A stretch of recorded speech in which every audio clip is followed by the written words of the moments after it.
Corona virus महामारी की वजह से भारत समेत लगभग पूरी दुनिया एक अभूतपूर्व संकट का सामना कर रही है।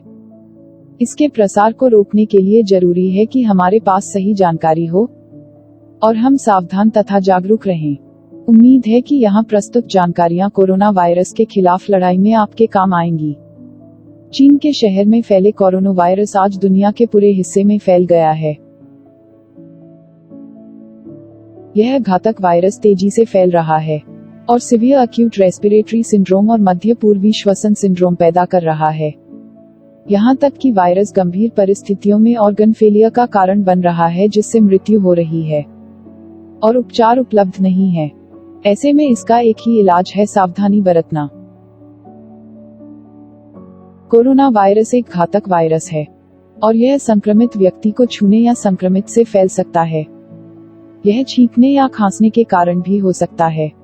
विश्व स्वास्थ्य संगठन ने कोरोना वायरस के अलग अलग चरण बताए हैं और समझाया है कि किस तरह इस बीमारी का फैलना दुनिया के लिए घातक हो सकता है। चरण 1, विदेशों से आए मामले। इस चरण में मरीज किसी और देश में संक्रमित होता है। भारत में भी इस बीमारी की शुरुआत ऐसे ही हुई।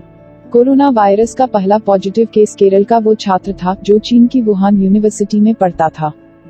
अब भी जो केस सामने आ रहे हैं वो इटली, चीन या ईरान से लौटे हैं और इन्हीं के कारण बाकी लोगों में संक्रमण फैल रहा है।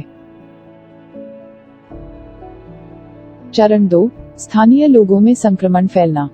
भारत अभी कोरोना वायरस के चरण 2 पर है। यहाँ बाहर से आए मरीज संक्रमण फैला रहे हैं। इसी स्थिति को रोकने की कवायद केंद्र और राज्य सरकारें मिलकर कर रही हैं।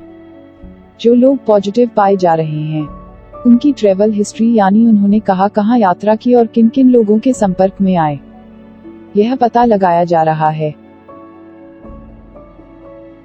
चरण 3, कम्युनिटी के बीच संक्रमण फैलना। यह चरण इसलिए घातक होता है क्योंकि इसमें भीड़ के बीच बीमारी फैल जाती है। चीन और इटली में यही हुआ और अब इन देशों में यह बीमारी काबू से बाहर हो गई थी। भारत सरकार भी जानती है कि यदि हम चरण 3 में प्रवेश कर गए तो हालात बहुत बिगड़ जाएंगे। इस चरण में यह पता लगाना मुश्किल हो जाता है कि भीड़ में मौजूद किस शख्स में संक्रमण हुआ है। चरण 4, महामारी। इस चरण में संक्रमण महामारी का रूप ले लेता है। चीन में ऐसा हो चुका था। इटली, ईरान, अमेरिकी इस स्तर पर पहुंच चुके हैं। यही कारण है कि इमरजेंसी घोषित कर हालात काबू में करने की कोशिश की जाती है। कहा जा रहा है कि कोरोना वायरस तेजी से फैल रहा है। WHO ने इस खतरनाक वायरस के प्रति अपनी चिंता जाहिर की है। कई देशों में इसके मरीजों की संख्या भी बढ़ रही है। भारत सरकार की ओर से विदेशों से आने वाले लोगों को एयरपोर्ट पर ही स्क्रीनिंग यानी जांच की जा रही है। जिन लोगों में भी संक्रमण के संकेत नजर आ रहे हैं उन्हें 14 दिन के लिए आइसोलेशन में रखा जा रहा है।